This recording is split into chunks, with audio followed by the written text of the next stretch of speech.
now I'm going to show you a very disturbing visual. ఇప్పుడు నేను చెప్పబోయే ఈ వార్త కూడా చాలా కఠినంగా ఉంటుంది వినడానికి. సో సున్నిత మనస్కులు కొంచెం కలవరపడవచ్చు ఇలాంటివి వింటే జాగ్రత్తగా ఉండండి. Yours description is highly advised. ఇప్పుడు ఒక దారుణమైన కొడుకు గురించి నేను మీకు చెప్తున్నాను. మేబీ అసలు అతను పుట్టకుండా ఉంటే బాగుంటుంది అని అనుకుంటారు ఖచ్చితంగా ఈ వార్త విని కనుక మీరు ఉంటే. ఈ వార్త గురించి విన్న తర్వాత I'm sorry to say this, but పోకిరిలో మహేష్ బాబు డైలాగ్ ఒకటి ఉంటుంది, నువ్వు పుట్టకుండా ఉండుంటే బాగుండేదేమో అనడానికి మరొక రకంగా చెప్తారు. అలాంటి డైలాగ్ ఇదిగో ఇలాంటి వాళ్ళ విషయంలో వాడాలనిపిస్తుంది. Maybe it's little harsh, but that is the fact. మహారాష్ట్రలో ఈ దారుణం చోటు చేసుకుంది. ఒక కుటుంబాన్నే ఒక ఐఫోన్ కోసం ఒక కొడుకు బలి తీసుకున్నాడు. ఐఫోన్ ఈఎంఐ గొడవలో తల్లి తండ్రి కొడుకు ముగ్గురు మృతి చెందినటువంటి ఘటన చోటు చేసుకుంది. ఛత్రపతి సంభాజీనగర్ జిల్లాలో ఈ ఘటన జరిగింది. ఐఫోన్ ఈఎంఐ కట్టడం కోసం తల్లిదండ్రులతో గొడవ పడ్డాడు కునాల్. ఈఎంఐ కట్టకపోతే చనిపోతానంటూ బెదిరించాడు. కవడ్యా డోంగర్ కొండ అంచుకు వెళ్ళాడు. ఆ పేరెంట్స్కి ఫోన్ చేశాడు. దగ్గరికి ఎవరొచ్చినా కొండపై నుంచి దూకేస్తారంటూ బెదిరించాడు. వెంటనే పోలీసులకు సమాచారం ఇచ్చారు కునాల్ పేరెంట్స్. కునాల్ను 2 గంటల పాటు రిక్వెస్ట్ చేశారు పోలీసులు కూడా. కునాల్ కోసం కొండ క్రింద సేఫ్టీ నెట్ను కూడా ఏర్పాటు చేశారు. కొండపై ఒక చోటు ఉండకుండా ప్లేసెస్ని మార్చుకుంటూ వాళ్ళని బెదిరిస్తూ ఎంతకీ మాట వినకుండా అక్కడే గొడవ చేస్తూ ఉన్నాడు. చివరికి ఆ తండ్రి ఎలాగోలా తన కొడుకుని కాపాడుకోవడానికి దగ్గరికి వెళ్తే కునాల్ని వెనక్కి లాగడానికి ప్రయత్నం చేస్తే ఆ ఘర్షణలో కొండపై నుంచి తండ్రి కొడుకులు ఇద్దరు క్రింద పడిపోయారు. కళ్ళ ముందే భర్త కొడుకు అలా చనిపోవడంతో అదే కొండపై నుంచి వెంటనే దూకి తన ప్రాణాలు కూడా తీసుకుంది కునాల్ తల్లి. One of the most tragic incident and one of the most foolish son. అవునన్నా కాదన్నా, it's really harsh to talk about ఇలా చనిపోయిన వాళ్ళ గురించి మాట్లాడడం కరెక్ట్ కాదు అలా హార్ష్గా, but he is one of the most foolish son. మీకు అనిపించడం లేదా?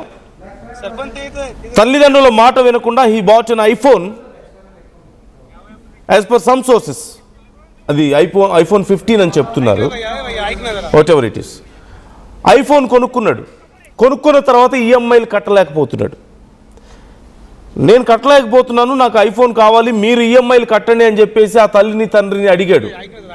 పాపం రోజువారీ కూలీ చేసుకుని బ్రతికే వాళ్ళ దగ్గర డబ్బులు లేవు. మేము అఫోర్డ్ చేయలేము అని చెప్పేసి ఆ తల్లిదండ్రి చెబితే డైరెక్ట్గా ఒక పెద్ద కొండ మీదకు వెళ్ళి కొండ అంచున నించొని పేరెంట్స్కి ఫోన్ చేశాడు. నేను ఐఫోన్ కొనుక్కుంటే మీరు ఈఎంఐ కట్టనంటారా, ఇక్కడ నేను ఇక చనిపోతున్నాను అని చెప్పి ఫోన్ చేశాడు. వెంటనే పేరెంట్స్ భయపడిపోయి అతనికి చెప్పే ప్రయత్నం చేశారు, కానీ అతను ఫోన్ డిస్కనెక్ట్ చేశాడు. ఇమ్మీడియట్గా వాళ్ళు పోలీసులకు ఫోన్ చేశారు. ఫైర్ సిబ్బంది కూడా సమాచారం వెళ్ళింది. అందరూ అక్కడికి చేరుకున్నారు. పోలీసులు అతన్ని 2-3 గంటల సేపు బ్రతిమలాడారు. రా కిందికి రా, ఏదో ఒకటి చేద్దాం, మాట్లాడదాం అని చెప్పి బ్రతిమలాడారు. ఎంత చెప్పినా వినలేదు. క్రింద సేఫ్టీ నెట్స్ ఏర్పాటు చేస్తున్నారని చూసి కొండ క్రింద అదిగో కింద అతను మళ్ళీ వేరే దగ్గరికి వెళ్ళడం, అక్కడి నుంచి ఇంకో దగ్గరికి. ఎందుకు? వాళ్ళు సేఫ్టీ నెట్స్ ఏర్పాటు చేస్తున్నారు, నన్ను పట్టుకోవడానికి ట్రై చేస్తున్నారు, సేవ్ చేయడానికి ట్రై చేస్తున్నారు అని చెప్పేసి అలా తిరుగుతూ ఒక హైట్కి వెళ్ళి అదిగో అక్కడ ఎడ్జ్కి వెళ్ళి నించున్నాడు. And if you can see that visual clearly, he was laughing there. నవ్వుతున్నాడు అతను అక్కడ. He was making fun.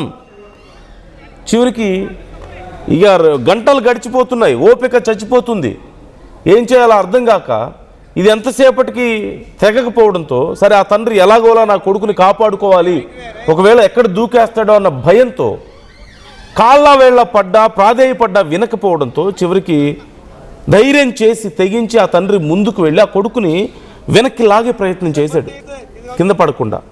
కానీ ఆ కొడుకే ఆ తండ్రిని వెనక్కి లాగేశాడు. చూడండి, అక్కడి నుంచి ఒక్కసారిగా ఆ తండ్రి కొడుకులు అలా కింద పడిపోయారు.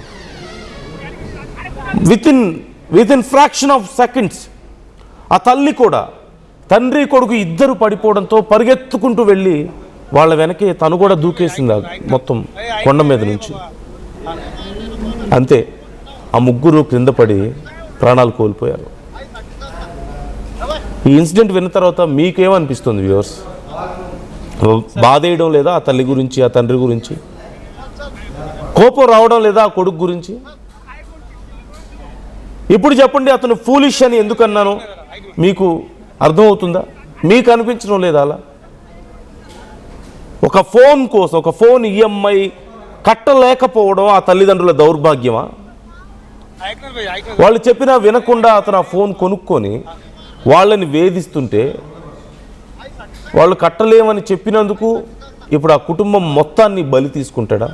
జస్ట్ ఫర్ ద ఫోన్, ఒక ఫోన్ కోసం, ఫోన్ ఈఎంఐ కోసం. Don't you think he is foolish?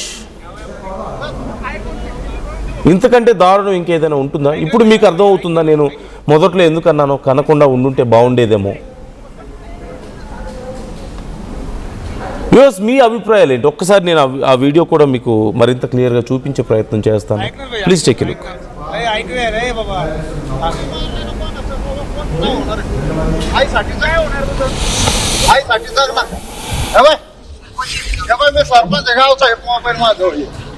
Sarpanch तिथे गावचे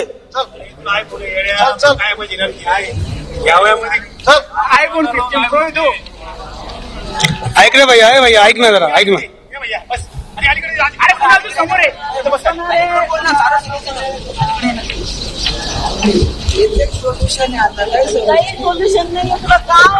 ऐक ना भैया, ऐक ना जरा, ऐक ना. ऐक रे बाबा, तू उडी मारले ना कोणाचं मोठ नाव होणार.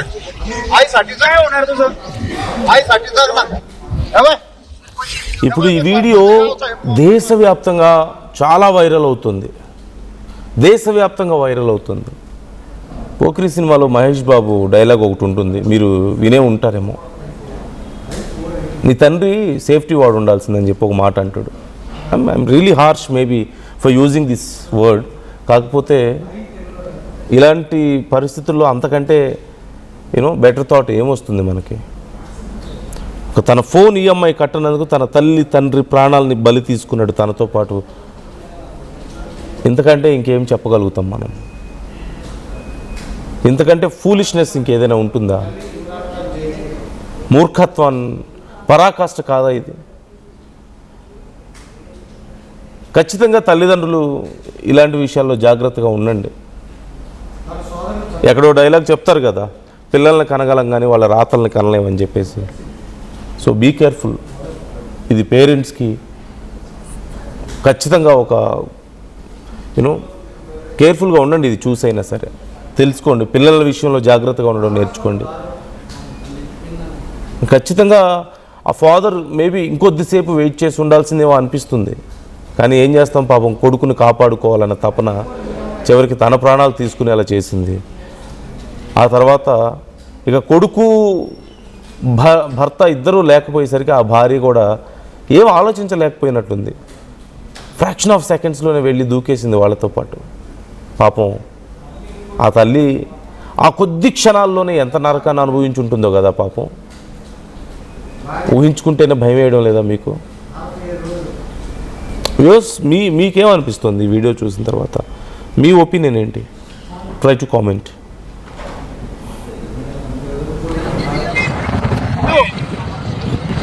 ऐक रे भैया, ऐक ना जरा, ऐक ना.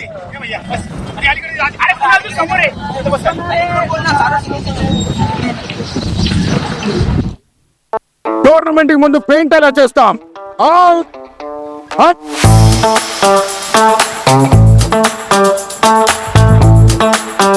ప్లాన్ అయితే చాలా బాగుంది సార్. స్టేడియం పరిస్థితి చూడండి.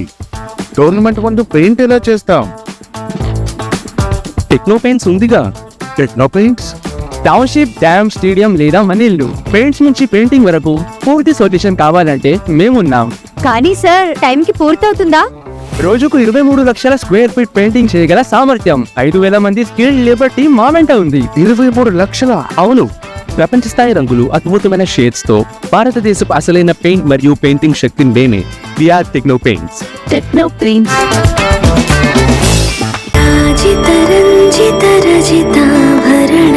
Pure and it's transform with grace made noble.